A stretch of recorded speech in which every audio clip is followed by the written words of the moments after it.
The boys began to heave at the log with all their might. बच्चों ने अपनी पूरी प्रयास से उस लट्ठे को खिसकाना शुरू किया. Calling out 1 2 3 go. उन्होंने जोर से आवाज लगाई 1 2 3. At the word go, the log bent, and with it bent Makhan's philosophy, glory and all. और जैसे ही उन्होंने कहा गो, उसी के साथ जैसे ही वो लट्ठा थोड़ा घूमा अपने स्थान से, रोल हुआ, वैसे ही माखन भाई साहब भी नीचे गिर पड़े और उनकी पूरी दार्शनिकता, उनकी शान और शौकत सब कुछ कीचड़ में मिल गया. All the other boys shouted themselves fires with delight. सारे बच्चे जोर जोर से हंस रहे थे. But Sphatik was a little frightened. लेकिन फटिक थोड़ा डरा हुआ था.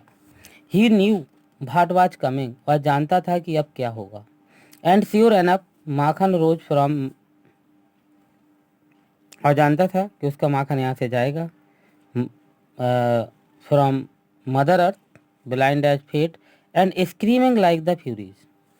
और उठा भी होगा भी वैसा ही. वह मातृभूमि से उठा और थोड़ा लड़खड़ाया और पूर्ण विश्वास के साथ चीखता हुआ बड़े क्रोध में. ही रस्ड एट फटिक. फटिक की ओर दौड़ा. And scratched his face.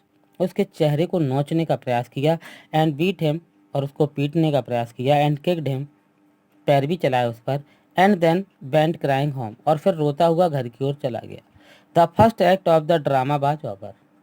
Drama का पहला भाग यहाँ पर समाप्त हो गया. Phatik wiped his face and sat down on the edge of his sunken barge on the river bank. फटिक ने अपनी आंखें साफ की, चेहरा साफ किया और एक किनारे पर, नदी के किनारे पर वह बैठ गया. And began to chew a piece of grass. और घास का एक तिनका चबाने लगा. A boat came up to the landing. वहाँ पर आकर एक नाव रुकती है. And middle-aged man with grey hair and dark mustache stepped on shore. एक भूरे बालों वाले, एक अधेड़ उम्र के व्यक्ति जिनकी घनी मूछें थीं, किनारे पर उतरते हैं. ही saw the boy sitting there doing nothing and asked him. उन्होंने देखा कि एक बच्चा किनारे पर बैठा है जो कुछ भी नहीं कर रहा और उससे पूछा where the चक्रवर्तीज live. पूछा कि यहाँ चक्रवर्तियों के घर कहाँ पर हैं. फटिक bent on chewing the grass and said. फटिक वह घास का तिनका चबाता रहा और बोला ओवर देयर, वहां पर हैं. But it was quite impossible to tell where he pointed. लेकिन यह समझ पाना बिल्कुल असंभव था कि उसने किस तरफ इशारा किया था. The stranger asked him again. उस अजनबी व्यक्ति ने उससे फिर पूछा.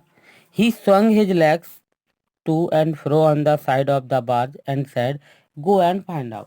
उसने क्या किया, जिस किनारे पर बैठा हुआ था उसने अपने पैर वहीं पर लटका लिए पानी में और कहने लगा जाओ पूछ लो, कहीं पर पता कर लो, मुझे नहीं पता. And continue to chew the grass as before. और पहले की भांति वह घास का तिनका चबाता रहा. एक पैसेज और. But now a servant came down from the house. लेकिन इसी बीच घर से एक नौकर आ गया. And told Phatik his mother wanted him.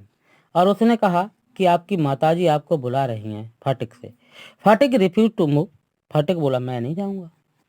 But the servant was the master on this occasion. लेकिन ऐसी स्थिति में उस घर का नौकर भी मालिक बन जाता था. ही टुक फटिक अप रफली. उसने फटिक को बड़ी बुरी तरीके से उठा लिया. And carried him. और उसको ले जाने लगा. Kicking and struggling in important raise.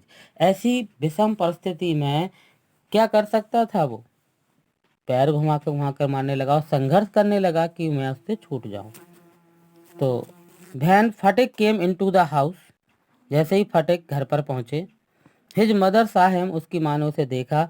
C called out angrily. और बड़ी गुस्से के साथ उसने पूछा so you have been hitting Makhan again. आज फिर से तुमने माखन की पिटाई की है.